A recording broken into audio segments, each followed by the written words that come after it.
So I want to talk to you more about what these shirts are for, what they're meant for, and what it's not for. Okay. Now, I know that a lot of our shirts basically have scripture on them from the New American Standard Bible. Now, most of the time, you can't just read a t-shirt from like 10 feet away. It's got to be someone that's just standing right next to you while you're like in line, waiting at the store, or waiting at an amusement park. Uh, Situations where you're just waiting uh, for quite a while, where it's enough time for them to actually read your entire shirt. Now, it might make sense to, as you're, waiting and like looking at the menu, that you stand there, that you just, you don't move around too much, and you kind of like do stuff so that, you can kind of sit still. Now, as you're doing that, someone's gonna be, bored too, and they're gonna look around. They're like, "Hey, what's this?" They're gonna start reading it, word by word, all the way down. And what's cool about it is that we put all lengthy scriptures on the back of your shirt. It just seems weird to, put on the front because, especially for women, if people are just staring at your at your chest reading, but it won't be right, and you're like, dude, what are you looking at?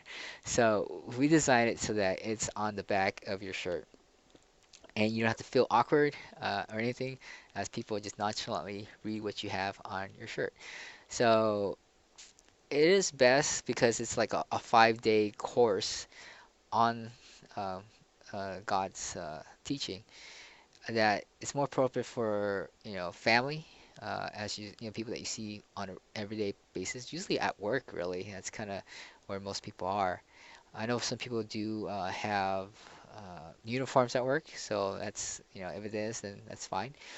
But it's one less thing to think about to wear after you get off work.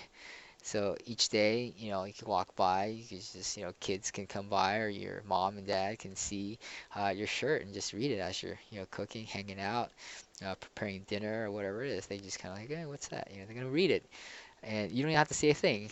God's gonna use, His word to inspire them, to change them, to maybe spark a question for them, and as they ask you. We don't want to like vomit all this, you know, uh, like hey, like repent this and that, like it's just gonna turn them off, But like I said, once they start asking questions, that means they're interested. So you just keep that behind.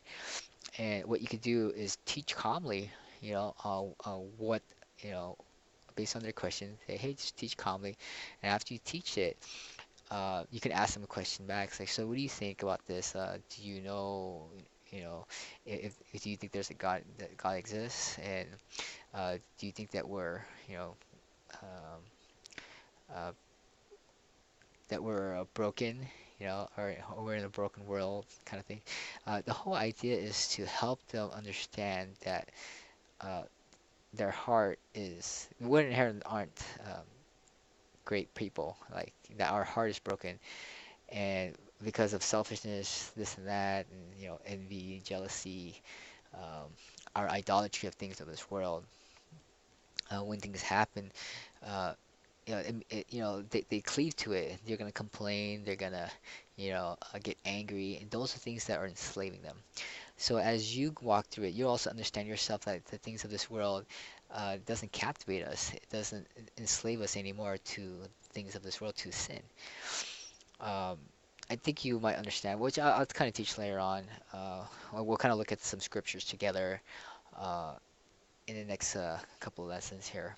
So so basically, this T-shirt here is just to kind of throw that first line in the water, okay? And we don't have to find someone who's not interested because if they're not engaging at that bait, uh, they're not gonna bite, But the ones that are interested, they're gonna swim towards you. So just kind of be on the lookout for those people who are coming to you and they're gonna be asking questions, okay? You kind of start with that. And it's also being able to set yourself in positions too where they can read the scripture. So if you're gonna go down to the grocery store, throw on that shirt. If you're gonna be at the water cooler, wear that shirt. Okay, so no matter what it is, as long as the scripture's there, you're fishing. Okay, we're fishing, and that's all we want to do for now. Now, I know we don't want to wear the same five shirts every single week. So eventually we want to have other teachings along the line. We might teach about anger, about marriage, about lust, gluttony, all those other stuff. So those are coming down the line. Now, I want to ask everyone to have a friend that you're going with who kind of, brother, sister, or whatever. You go as a team, but get your camera and record, sitting back as you're waiting in line, see if people are actually reading your shirt, and want to record you guys interacting with them. So we can also share this with other people on Facebook so they can see that these shirts really do work and that it's fishing and people are getting we're finding people who are interested without having to force it on someone else and being awkward. Okay. All right. Thank you so much.